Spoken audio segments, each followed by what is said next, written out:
Halo semuanya, perkenalin nama saya Emmanuel Alvin Kusuma. Saya berusia 18 tahun, saya dari Prodi Manajemen dan saya berkuliah di Universitas Multimedia Nusantara.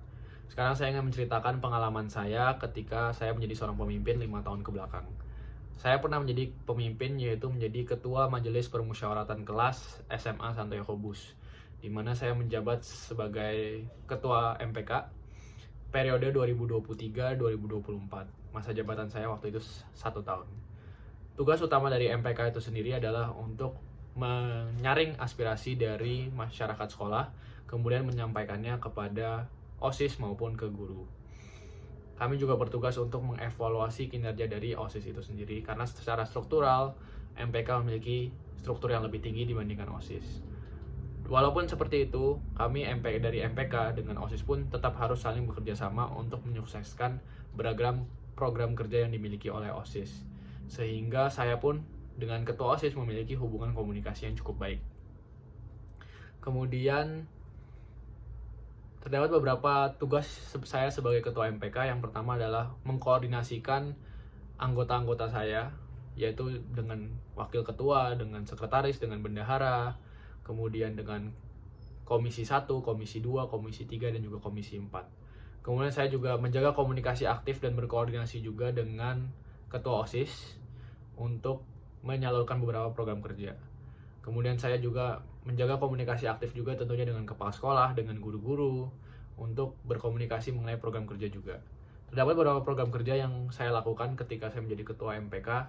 Yang pertama adalah rapat garis besar program kerja pengurus OSIS dan juga MPK, di mana itu diadakan setiap awal tahun.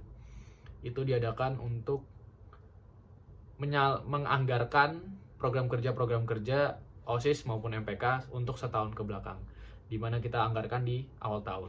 Kemudian juga ada gathering OSIS dan MPK, yaitu untuk meningkatkan persaudaraan dari OSIS dan MPK itu sendiri, karena walaupun kami berbeda organisasi, tetapi kami memiliki tujuan yang sama, yaitu untuk mensukseskan beragam kegiatan yang ada di SMA kita.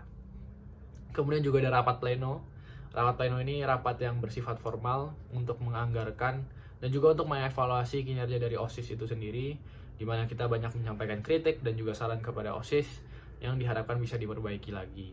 Rapat pleno ini juga kita berusaha untuk mengesahkan ADART dari OSIS dan juga MPK. Kemudian ada laporan pertanggungjawaban akhir tahun, ini dimana dilakukan untuk mengevaluasi kembali kinerja OSIS maupun MPK setahun ke belakang. Kemudian hasil dari LPJAT ini bisa diharapkan menjadi pertimbangan dan juga untuk memperbaiki generasi selanjutnya. Kemudian di sini saya ingin menceritakan dua kelebihan dan juga kekurangan saya ketika saya memimpin organisasi dan juga apa yang saya sukai dari memimpin sebuah organisasi. Yang pertama adalah saya berusaha untuk menciptakan lingkungan organisasi yang sehat, di mana artinya setiap pendapat, setiap masukan, setiap kritikan itu harus diterima, di mana artinya kita tidak boleh mencecar bawahan kita, mencecar orang lain ketika ada orang yang mengkritik kita. Bahwa walaupun saya berada di posisi ketua, tetapi saya tetap harus menerima kritikan, masukan, dan juga saran. Kemudian yang kelebihan selanjutnya adalah saya berusaha untuk menjaga komunikasi aktif dengan siapapun, mau itu kepala sekolah, mau itu ketua OSIS, mau itu wakil ketua, mau itu anggota komisi, mau anggota OSIS. Saya harus menjaga komunikasi yang aktif, karena tentunya sebagai ketua MPK saya harus berani menerima semua aspirasi dan juga menampung semua aspirasi dari seluruh masyarakat sekolah, baik itu mungkin siswi di kelas, bukan anggota OSIS ataupun bukan anggota MPK. Kemudian kekurangan yang saya miliki ketika saya memimpin adalah saya adalah orang yang overthinker. Artinya saya tidak bisa mengambil keputusan secara cepat, dimana seharusnya ketika kita berada di posisi sebagai ketua MPK, kita harus berani dan juga menghadapi resikonya untuk mengambil keputusan secara cepat, dan juga resikonya apapun harus kita hadapi. Nah, itu adalah kesalahan yang saya alami, karena seringkali saya mengambil resiko cukup lama. Oleh karena itu, harapannya semoga kedepannya saya bisa lebih baik lagi. Terima kasih semuanya.